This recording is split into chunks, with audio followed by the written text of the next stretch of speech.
Hitler jette dans cette fournaise toutes ses ressources, 5 millions d'hommes. Mais il estime qu'il lui en manque encore 800 000 pour ce combat décisif. Ce sont ses alliés roumains, hongrois et italiens qui vont fournir ces hommes. La plupart sont forcés de se battre pour lui. Pauvres Italiens, jetés par la mégalomanie de Mussolini dans cette guerre. 10 000 seulement sur 300 000 reviendront chez eux. L'objectif d'Hitler n'est plus Moscou, mais le sud de la Russie. Il a conçu un vaste mouvement de tenaille qui se refermera sur le pétrole du Caucase et celui du Moyen-Orient avec Rommel, qui continue à avancer en Égypte.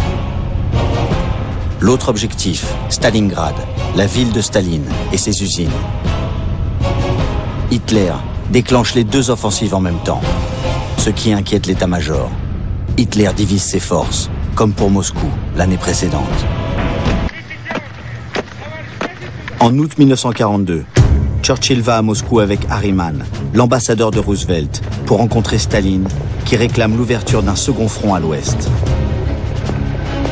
Churchill affiche son fameux V de la victoire, mais il est bien obligé d'avouer à Staline que les Alliés ne pourront pas soulager la pression allemande sur le front ouest. Harriman promet plus d'aide, mais Staline est furieux. Il sait qu'il devra lutter seul contre Hitler. Alors il nomme à la défense de Stalingrad l'un de ses plus rudes hommes de main, l'Ukrainien Nikita Khrouchtchev, déjà responsable de massacres staliniens avant la guerre. Khrouchtchev transmet l'ordre de Staline de ne plus reculer. Il fera fusiller 15 000 de ses hommes, des soldats soviétiques, pour manque de courage. Mais il ne peut empêcher l'avance allemande, jusque dans les faubourgs de Stalingrad.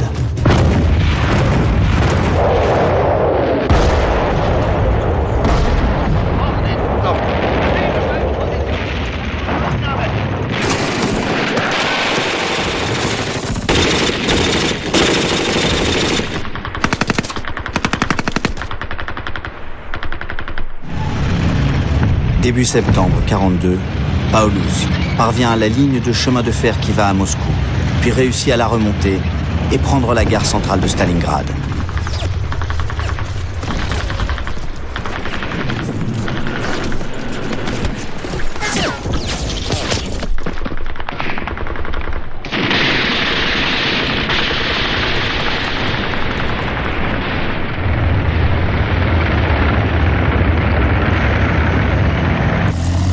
Les Stuka se préparent à détruire ce qui fut l'orgueil de l'Union soviétique, la plus belle ville industrielle du monde communiste, faite pour le bonheur des ouvriers.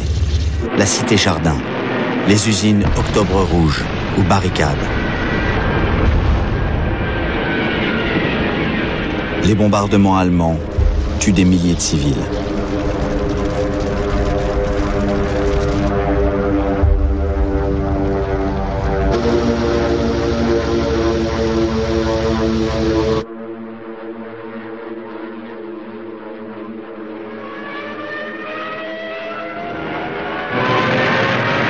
La gigantesque usine des tracteurs qui produisait les chars T-34 n'est plus qu'un océan de ruines.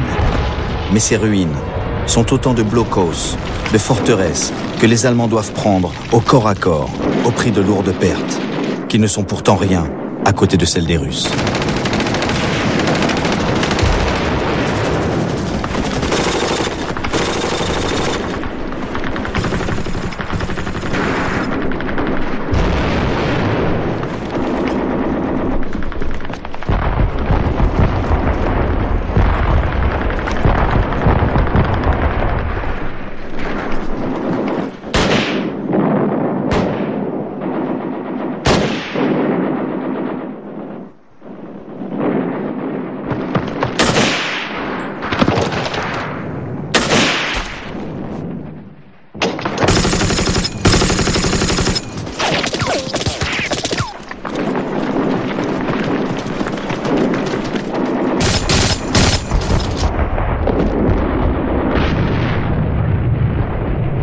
En 4 semaines de combats acharnés, les Allemands réussissent à gravir le seul point élevé, la colline Mamaïev.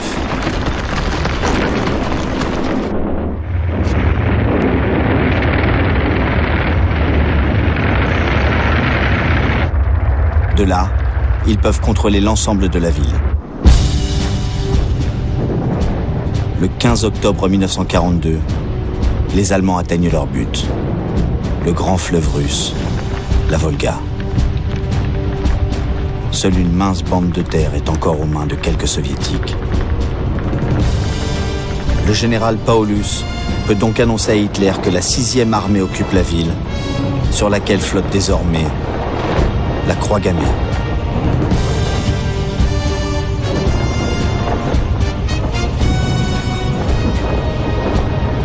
Hitler fait frapper la médaille commémorative de la prise de Stalingrad. Il exulte. Il réunit ses complices, Göring, Goebbels, Himmler et ses fidèles. Et il leur dit: je voulais la prendre, cette ville de Staline. Nous avons fini par la voir. Et aucun bateau ne peut plus remonter la Volga. Et ça, c'est l'essentiel.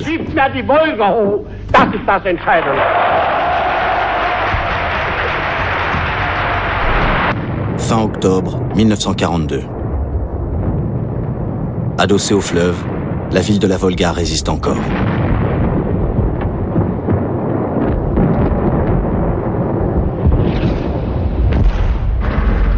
Les soldats allemands écoutent le Führer à la radio. Nous avons pris Stalingrad. Il ne reste plus que quelques points de résistance. Nous les prendrons les uns après les autres. C'est une question de temps. Pour Hitler, Stalingrad est devenu le symbole de la victoire sur la Russie. Au nord, les Allemands encerclent toujours Leningrad. Après 700 jours de siège, les Soviétiques ne faiblissent pas.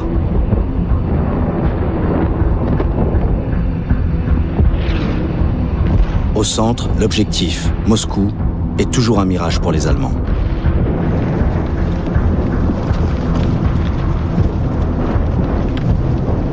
Au sud, la progression vers le pétrole de Bakou s'arrête dans les monts du Caucase.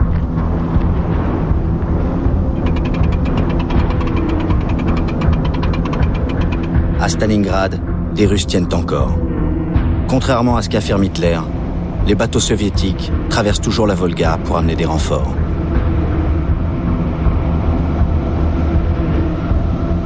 Chaque jour, des milliers de jeunes hommes, parfois sans armes ni formation militaire, sont déversés sur les berges. Ceux qui reculent devant les obus allemands sont impitoyablement abattus par les commissaires politiques.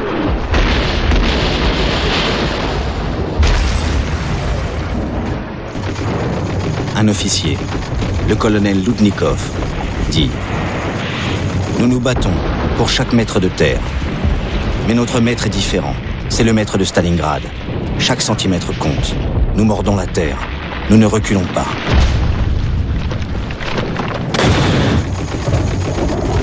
Les Allemands cherchent à les débusquer au lance-flammes.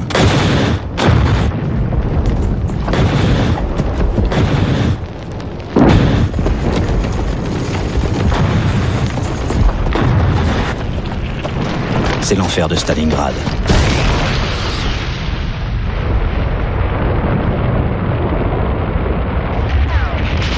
Les sacrifiés et tous les soldats russes du front écoutent, le 7 novembre, anniversaire de la Révolution, leur chef suprême, Staline, prononcer ces paroles inattendues. Demain, on dansera dans nos rues. Parce que le général Zhukov, l'homme qui a déjà sauvé Moscou, a un plan. Tenir ces îlots de résistance jusqu'au bout pour fixer dans Stalingrad l'armée allemande du général Paulus. Sur l'autre rive de la Volga, Zhukov rassemble toute une armée dans le plus grand secret.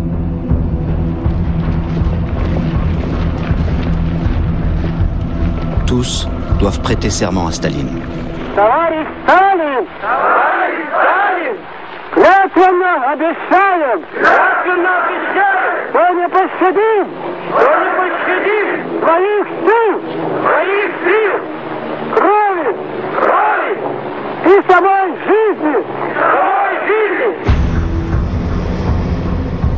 l'Union soviétique tout entière travaille, malgré les destructions et la perte du quart de son territoire, à donner à cette nouvelle armée un énorme matériel.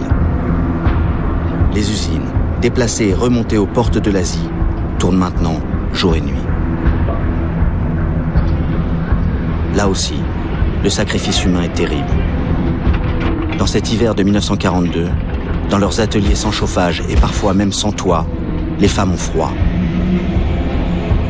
Elles ont faim, elles meurent d'épuisement, mais la production industrielle soviétique est décuplée.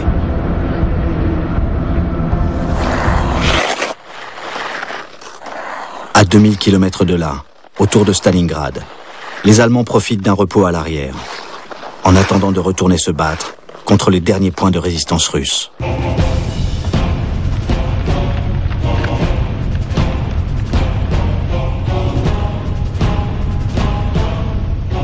Les flancs de l'armée allemande sont tenus par des unités des pays satellites du Reich, des Roumains, des Hongrois et des Italiens, qui n'imaginent pas le danger qui les menace.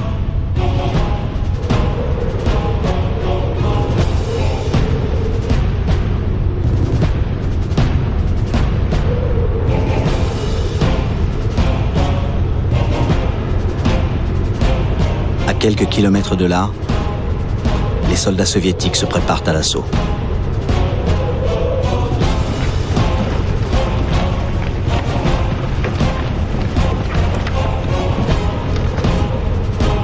Leur haine est implacable. Ils sont plus d'1 million. Ils doivent se ruer sur les unités ennemies les plus faibles pour encercler l'armée allemande qui occupe Stalingrad.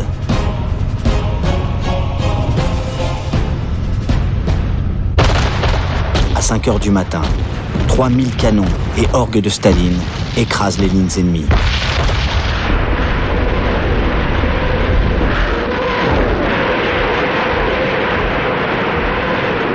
Le soldat italien Eugenio Corti témoigne. Les roquettes tombaient avec la rapidité de la grêle. La terre était secouée comme par un séisme. L'immense armée de Zhukov passe à l'offensive.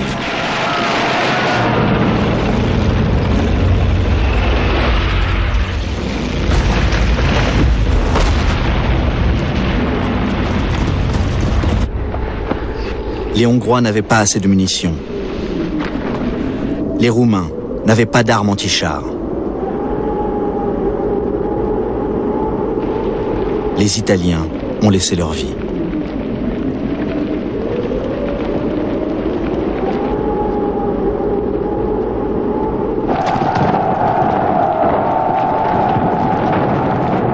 Les deux armées russes, du nord et du sud, font leur jonction, magnifiée par le talent des cinéastes soviétiques.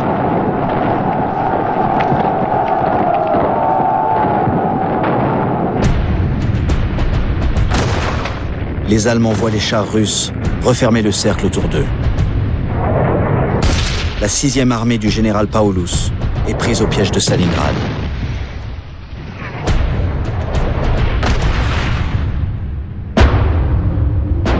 Hitler est dans son chalet du Berghof, à Berchtesgaden, son repère des Alpes bavaroises. C'est là qu'il apprend la nouvelle de l'offensive soviétique. Sa première réaction est de dire à son entourage « Il faut cacher cette nouvelle au peuple allemand ». Il part vite pour son quartier général de Prusse orientale en précisant « Si la 6e armée se retire de Stalingrad, la Wehrmacht n'y retournera jamais ». Paulus pourrait encore briser l'encerclement, mais il lui faudrait désobéir. Car en arrivant à la tanière du loup, Hitler lui a envoyé ce message. « Restez sur place, une armée va venir vous délivrer. » Mais aucune armée ne parviendra jusqu'à eux. Et les avions de la Luftwaffe seront incapables de les ravitailler suffisamment, malgré les promesses de leur chef, Göring.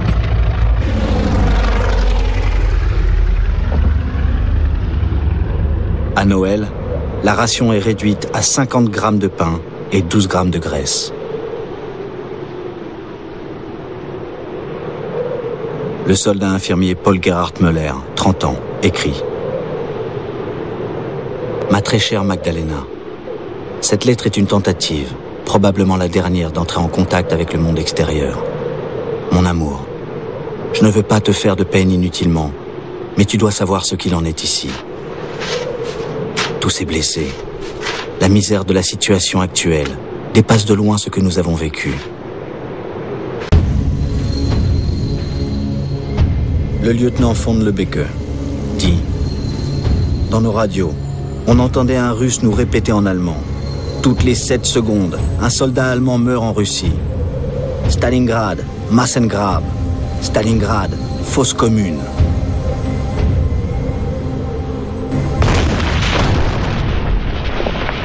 Les Russes atteignaient le centre-ville.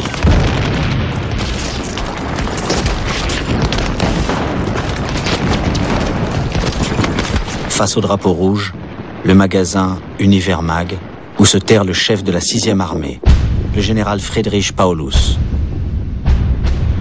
Ces hommes se rendent. Paulus aussi.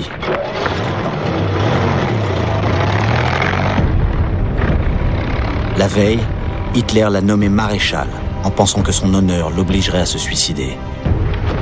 Mais Paulus, écœuré par l'absurdité des ordres d'Hitler, brisé nerveusement, épuisé par la dysenterie, se laisse capturer. Pour les Russes, le maréchal Paulus est une prise exceptionnelle. C'est lui qui avait conçu le plan d'invasion de l'Union soviétique, l'opération Barbarossa. Les soviétiques n'arrivent pas à y croire et lui demandent son livret militaire pour être sûr de son identité.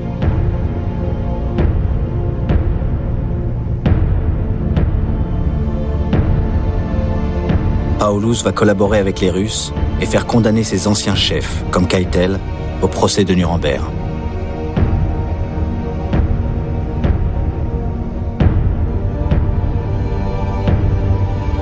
Il choisira de vivre en Allemagne de l'Est. Il a agi surtout par rejet de la folie hitlérienne, comme beaucoup de ses hommes. Au diable Hitler, ose marmonner les prisonniers allemands avec les quelques mots de russe qu'ils connaissent. Nous voulons rentrer chez nous.